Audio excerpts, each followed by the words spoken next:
Bien-aimés dans le Seigneur, Shalom. Nous sommes dans la joie de nous retrouver après cette fête de nativité et nous commençons une nouvelle semaine, la dernière semaine de l'année 2021. Nous vous saluons au nom de notre Seigneur et Sauveur Jésus-Christ.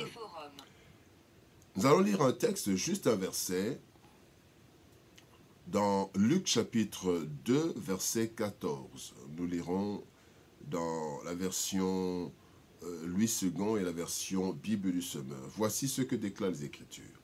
Gloire à Dieu dans les lieux très hauts, et paix sur la terre parmi les hommes qui l'agréent. Louis II. Bible du Semeur dit, gloire à Dieu au plus haut des cieux, et paix sur la terre aux hommes qu'il aime. Bien-aimés dans le Seigneur, paix sur la terre. Tel est le message de notre méditation de ce lundi 27 décembre 2021, le dernier lundi de l'année 2021. La paix, bien-aimés, est l'une des choses les plus importantes de la vie. Mais malheureusement, aussi l'une des plus rares. Le péché a ôté la paix dans l'être humain, dans les relations, dans les familles, mais aussi dans les nations. Le manque de paix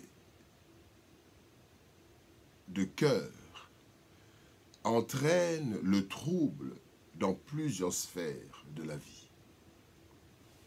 La naissance de Christ a apporté une nouvelle merveilleuse.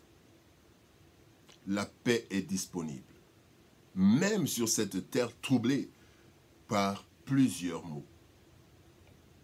Et ce sont des anges qui annoncent cela au monde, représentés par les bergers. Voyons le sens de cette annonce ainsi que ses effets. Le jour de la naissance de Christ, des anges descendent et annoncent aux bergers gloire à Dieu dans les lieux très hauts et paix sur la terre.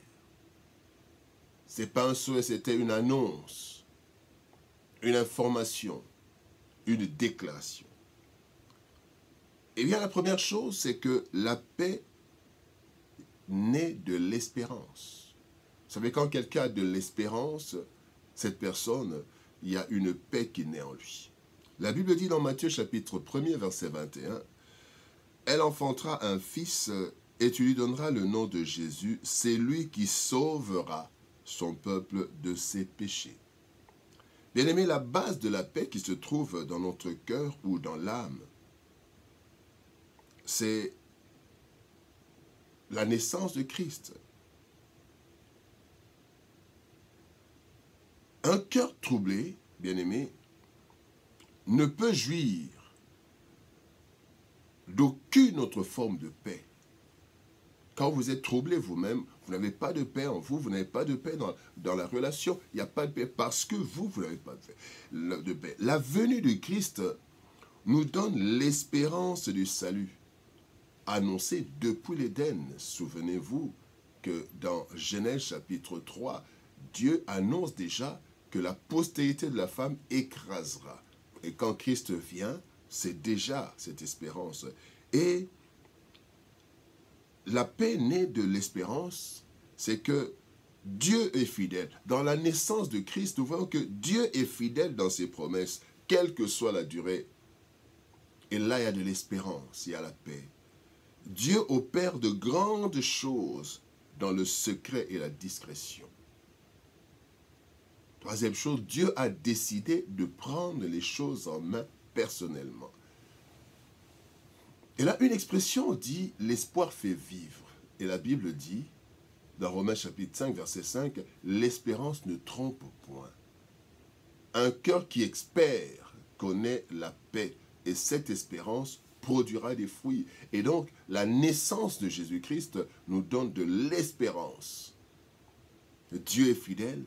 Dieu opère de grandes choses dans le silence et dans la discrétion, Et Dieu a décidé de prendre les choses en main et la paix s'instaure. Deuxième chose, la paix créée par la présence de Dieu. Matthieu 1, verset 23, « Voici la Vierge sera enceinte, elle enfantera un fils et on lui donnera le nom d'Emmanuel », ce qui signifie Dieu avec nous. Donc Dieu décide par la naissance physique du Christ de vivre physiquement au milieu de son peuple. Cette présence révèle plusieurs choses. Entre autres, Dieu se préoccupe de sa création. À ce qu'il est venu. Dieu accepte de vivre la condition humaine. Dieu présent se chargera de nos ennemis. Donc, plus que la présence d'un parent, la présence du Dieu Tout-Puissant nous rassure et donc nous apporte la paix, sa présence. La présence de Christ, Emmanuel, Dieu avec nous, Dieu parmi nous, cela nous apporte la paix. La troisième chose, le sens de la paix sur la terre, annoncée par la venue du Christ, c'est que la paix de Dieu requiert la part de l'homme. La paix rendue disponible par la venue du Christ requiert le travail de l'homme. En effet, l'homme doit rechercher cette paix qui lui est, en fait, cette paix, parce que l'homme lui-même est à la base du trouble. Le péché dans le jardin d'Éden, l'homme était à la base, donc l'homme aussi doit rechercher cette paix parce qu'il n'est pas innocent dans le manque de paix. Voici quelques actions que Dieu attend de l'homme pour que la paix soit sur la terre. Premièrement, travailler à l'instauration de la paix. Nous devons travailler à l'instauration de la paix. La Bible dit dans Matthieu chapitre 5, verset 9, « Heureux ceux qui procurent la paix, car ils seront appelés fils de Dieu. » Donc nous devons procurer, travailler à cette paix. Et Romains 12, 18 nous dit, « S'il est possible, autant que cela dépend de vous, soyez en paix avec tous les hommes. » Et il est dit aussi, recherchez la paix avec tous et la sanctification, sans laquelle personne ne verra Dieu. Donc, nous devons travailler à l'instauration de la paix, parce qu'elle est déjà disponible. C'est comme travailler sur un champ déjà fertile, sur un champ fertile. Et on nous donne la semence, c'est à nous de travailler. Deuxième chose attendue, deuxième action, c'est que nous devons obtenir la paix par la prière. Quand vous lisez dans Philippiens chapitre 4, verset 6-7, la Bible dit « Ne vous inquiétez de rien, mais faites connaître vos besoins à Dieu par des prières, des supplications, avec des actions de grâce. » Et il est dit « Et la paix de Christ, qui dépasse toute intelligence, gardera vos cœurs. » La paix de Christ. Et c'est dans la prière que nous obtenons la paix. Troisième action attendue de l'homme, évangéliser le monde pour y apporter la paix. Dans Proverbe 29, verset 2, la Bible dit « Quand les justes se multiplient, le peuple est dans la joie. Quand le méchant domine, le peuple gémit. » Le juste, c'est celui qui est attaché à Dieu. Et quand nous évangélisons, bien-aimés, la paix devient disponible parce qu'il y a plus de justes.